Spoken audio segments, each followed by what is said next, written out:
Meus irmãos e irmãs, neste 14º domingo do tempo comum, o Evangelho nos apresenta que podemos chamar de o perfil de todo cristão, em modo geral, e de um missionário em particular. Não é somente um ensinamento sobre a missão, mas sobre a vida cristã. Como cada cristão deve se comportar, como é chamado a viver, quais são as suas atitudes. É porque, pelo próprio batismo, cada um a seu modo, o cristão se torna missionário, anunciador, testemunha. Alguns são chamados pelo próprio Senhor para uma missão específica, para uma missão em terras distantes, mas não se tira o fato de que todos nós somos chamados a acolher esta palavra como parte da nossa própria identidade, do nosso próprio perfil. Mas hoje vamos começar a nossa reflexão pelas últimas palavras do Evangelho, porque sem elas, na verdade, o que vem antes perde o sentido ou se torna apenas uma espécie de lista, de elenco de normas que nós cristãos somos chamados a seguir. E a nossa fé não se baseia em uma lista de preceitos ou de normas, mas nesse nosso encontro com o Senhor Jesus. Jesus diz assim: ficai alegres, porque vossos nomes estão escritos no céu. Alegres porque vossos nomes estão escritos no céu. Esse é o motivo da nossa alegria. Alegrai-vos com Jerusalém, exultai com ela, todos vós que a amais. É assim que começa a primeira leitura. O céu é como a nova Jerusalém. O Apocalipse chama de Jerusalém celeste, esta morada de Deus. Tomai parte em seu júbilo. E fala de consolação, com palavras cheias de ternura. Como a mãe consola um filho, eu vos consolarei. Como a mãe acaricia um filho, assim eu vos consolarei, diz o Senhor. É por esse motivo que nós nos alegramos, porque o nosso nome está escrito no céu. Se a nossa alegria é esta, meus irmãos e irmãs, se este é o fundamento de nossa existência, aquilo que nosso Senhor pede, digamos que nós entendemos como uma consequência dessa experiência de grande alegria, porque o nosso nome está em Deus, porque o Senhor nos chamou pelo nome. A nossa alegria é essa. Ficai alegres, repito, porque vossos nomes estão escritos no céu. O Evangelho anunciado, este reino que o Senhor anuncia e envia os seus discípulos para anunciar, é o motivo de toda a nossa alegria. É o motivo de nossa existência. E agora que nós acolhemos este Evangelho, nós podemos também anunciá-lo para termos os nossos nomes escritos no céu. O Evangelho não foi oferecido para nos dar outras coisas. Observemos as palavras de São Paulo. Quanto a mim, eu me glorio somente da cruz do Senhor nosso Jesus Cristo, porque o mundo está crucificado para mim, como eu estou crucificado para o mundo. Ele se gloria da cruz de Cristo. Esta é a nossa glória, esta é a nossa alegria. Se for para querer colocar o nosso nome em outra lista, nós não devemos nos apoiar no Evangelho.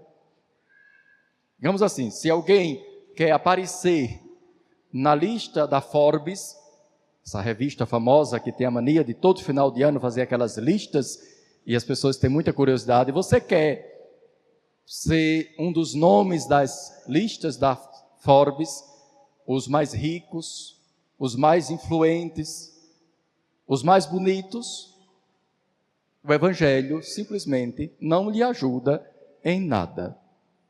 Se você quiser ser o mais rico, esqueça o Evangelho. Se você quiser ser o mais influente, na lista dos mais influentes desse mundo, esqueça o Evangelho.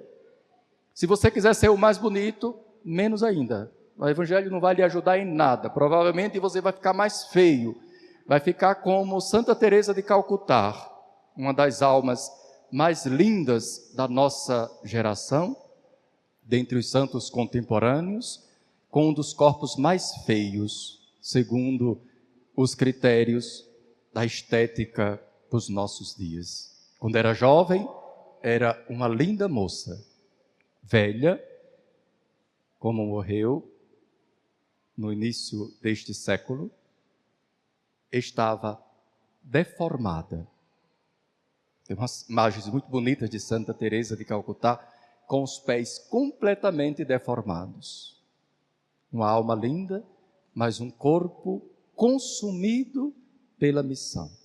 Você não ficará mais bonito por causa do Evangelho, segundo essa estética cruel do nosso tempo, absurda, com uma violência terrível contra o corpo humano, com sacrifícios que Nosso Senhor nunca pediu nem aos seus missionários. O Evangelho não serve para colocar o nosso nome nessas listas do mundo. O Evangelho serve para colocar o nosso nome na vida, no céu. E assim, nós podemos, meus irmãos e irmãs, compreender o envio missionário a partir desta experiência e deste desejo. Neste duplo movimento de acolhida da palavra, porque nós não deveremos escutar o Evangelho de hoje somente como se nós tivéssemos que anunciar, porque anuncia primeiro quem escuta. O primeiro movimento é de escuta, de não rejeitar este reino de Deus que se aproximou de nós. É o mesmo que dizer, Deus que está perto, anunciai, o reino de Deus está próximo de vós. Deus está próximo, Deus está perto. Se nós escutarmos este anúncio e acolhermos em nosso coração, em nossa casa, o nosso coração se encherá de paz. E assim nós poderemos anunciar, porque nós anunciamos o que nós recebemos.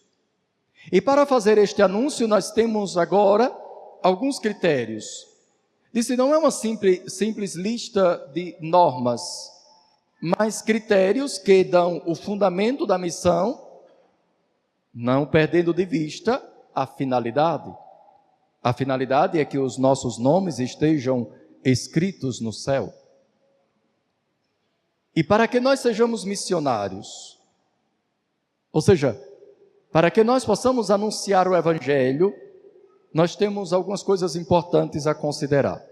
Primeira coisa, o Senhor escolheu, o Senhor enviou. Ninguém envia a si mesmo. Na palavra missão e na função de missionário, já está contido este envio. É importante considerar isso, meus irmãos e irmãs, porque hoje em dia estão aparecendo sempre mais missionários que enviam a si mesmos, que inclusive declaram, eu não pertenço a nenhuma comunidade, a nenhuma igreja, a nenhuma religião, mas eu sou cristão e eu sou missionário. Eu pelo menos costumo chamar esses de os missionários avulsos, livres batedores, que fazem as coisas por conta própria, que não tem o elemento da obediência, que não responde a ninguém, que não dá satisfação a ninguém, são muito perigosos. Quase todos terminam no charlatanismo. Aqueles que enviam a si mesmos terminam como charlatães. Nós precisamos ficar atentos para quando percebemos um missionário, alguém se declarando missionário, pergunte quem enviou. Se não tiver quem enviou, não é um missionário cristão. Depois nosso Senhor envia 2 a 2, não só, mas 2 a 2, para mostrar como a nossa vida de fé tem esse elemento de comunhão, e como um deve ajudar o outro, um deve se apoiar no outro, e não fazer as coisas por conta própria, um corrigindo o outro, um sendo apoio do outro, é a dimensão comunitária de nossa missão. Depois nós temos o elemento da oração. Pedi ao dono da messe que mande trabalhadores, porque são poucos os trabalhadores e a colheita é grande. A oração é fundamental para a nossa missão. Ainda, eu envio como cordeiros para o meio de lobos. E aqui tem uma coisa bastante interessante, vamos dizer inusitada, porque se nosso Senhor diz, eu vos envio como cordeiros em meio aos lobos, para o meio de lobos, quase que se teria a expectativa, se preparem, comprem uma espingarda, por exemplo, que você vai encontrar lobos, então se preparem para se defender dos lobos. Aí nosso Senhor faz o contrário disso, ao invés de dizer, se defendam dos lobos, ele sugere o despojamento total, completo. Nada, nem bolsa, que significa dinheiro, nem sacola, nem sandálias, e não cumprimenteis ninguém pelo caminho. É assim que a missão deve ser feita. Com esse total despojamento, meus irmãos e irmãs, com o anúncio da paz, com a mansidão. Cordeiros fomos enviados e cordeiros devemos permanecer. Cordeiro é uma imagem bíblica do manso. O cordeiro é manso, é a mansidão. Bem-aventurados os mansos, eles possuirão a terra. E nós precisamos confiar na eficácia deste jeito de Jesus, deste método de missão, deste seu plano, não do nosso jeito, mas do jeito de Jesus, não com violência, mas com a mansidão do Cordeiro, não confiando nas nossas riquezas, mas confiando somente em Deus. Mas tem uma expressão, não cumprimenteis ninguém pelo caminho, parece falta de educação. Não se trata disso. Se trata de uma observação importante para que não se desviem na missão. Não se distraiam. Não se deixe iludir. Não puxe conversa pelo caminho. Sejam corajosos, mansos, despojados e atentos ao que estão fazendo, bem concentrados, com os olhos fixos no bem que se deve fazer, levando a paz e anunciando algo que deve durar. Este é o significado de não passeis de casa em casa. Aqui não se refere ao fato de não fazer missão domiciliar, é que quando alguém lhe hospedar, é para a hospedagem, fica lá naquela casa. Mas também significa que a missão não deve ser como uma realidade que chamamos de efêmera, passageira, mas ela deve se enraizar, entrar na casa, permanecer. A palavra deve ser anunciada de tal modo que onde ela entra, ela permanece. Não deve ser superficial e passageira, mas o anúncio da palavra de Deus tem como finalidade criar uma realidade duradoura. tem a intenção de que esse evangelho se enraize mesmo no coração da pessoa, naquela casa, naquela família. É assim que nós somos enviados para anunciar o evangelho. O reino de Deus é o conteúdo do anúncio. O bem que se faz, este é o modo de agir. Isso cabe a todos nós, meus irmãos e irmãs. E nos dias de hoje, precisamos fazer isso com o nosso testemunho, com um jeito de viver. O Papa Bento XVI costumava dizer que os santos são o evangelho vivo. E eles nos ajudam a entender que o que nosso Senhor está pedindo não é alguma coisa para além da realidade. Um jovem, há 800 anos, quis, por graça de Deus e porque se converteu, oferecer a sua vida pelo ideal que nosso Senhor está aqui oferecendo. Hoje o conhecemos, São Francisco de Assis. Viveu há 800 anos. Esse ano faz 800 anos que ele cantou aquele que é chamado o Canto das Criaturas. Este jovem, Francisco, é a expressão viva do que nós hoje escutamos no Evangelho. É a imagem. Ele não tinha outra regra senão essa. E assim os franciscanos, ao longo desses 800 anos, fizeram a sua missão. Ele acreditou na eficácia, escutando a voz do Senhor de um crucifixo. Francisco, restaura a minha igreja. No início, ele entendeu que era somente cuidar de uma capelinha chamada Capela de São Damião, e por isso, com as próprias mãos, foi reformando aquela pequena capela. Mas depois vai se descobrir que a sua missão era mais do que colocar algumas pedras em uma pequena capela. Era reconstruir a sua igreja em um sentido mais profundo e mais amplo, ou seja, a comunidade de fé. E realmente, São Francisco de Assis foi responsável pela reconstrução da igreja a partir de 1200, junto com outro grande santo, São Domingos, que seguiu este mesmo exemplo, sem dinheiro, sem estrutura, somente com a força da palavra, do testemunho, da fé, da pobreza. Eu citei o exemplo de Santa Teresa de Calcutá. Tem a sua, entre aspas, irmã gêmea no Brasil, Santa Dulce dos Pobres. Elas são tão parecidas, primeiro são contemporâneas, elas são tão parecidas na missão que realmente dá a impressão que são irmãs gêmeas, mas são de lugares completamente diferentes. Mas Santa Dulce acreditou nisso. E tantos outros santos, meus irmãos e irmãs, não somente do passado, mas do presente.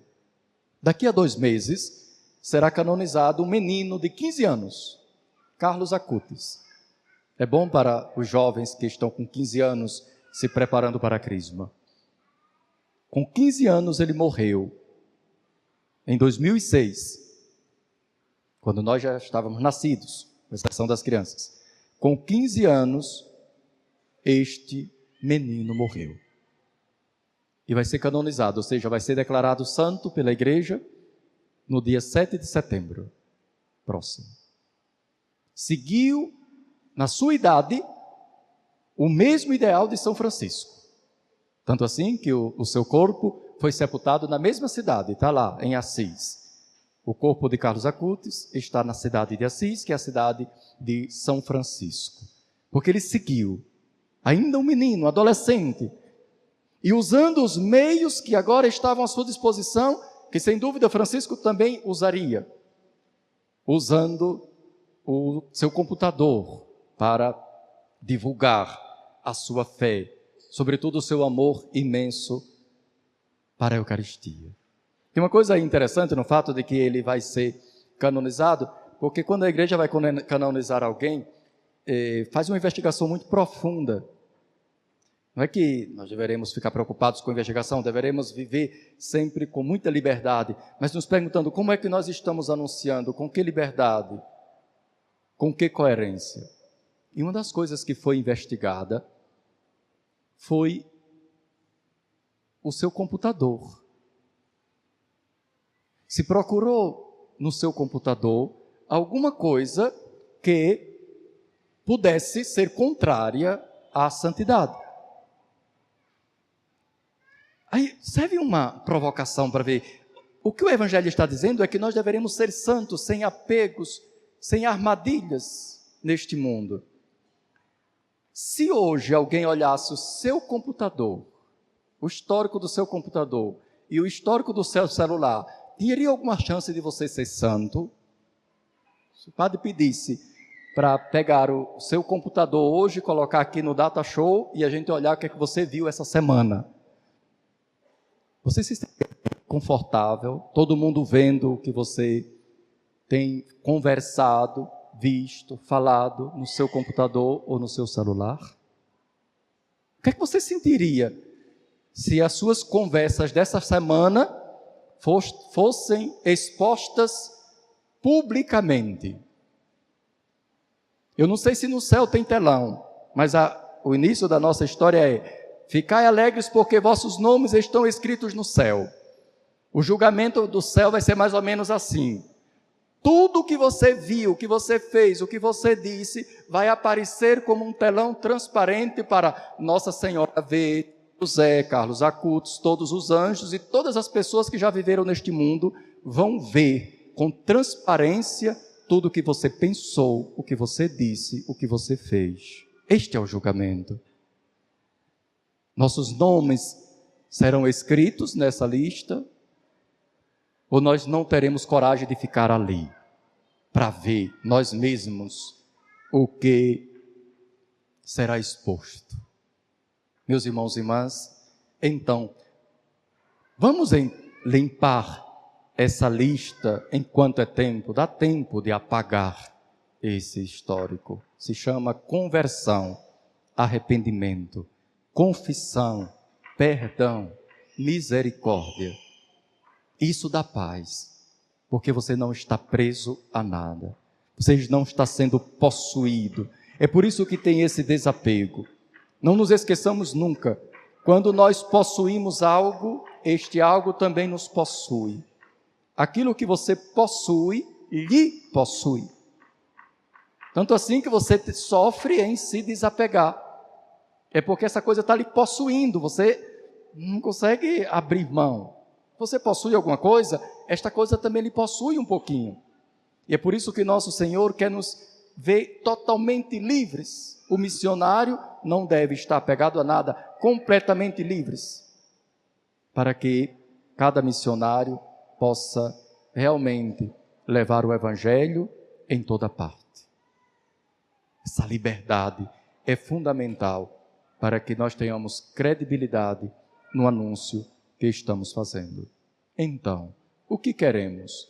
Que o nosso nome seja escrito nas listas do mundo ou que o nosso nome esteja escrito nos céus?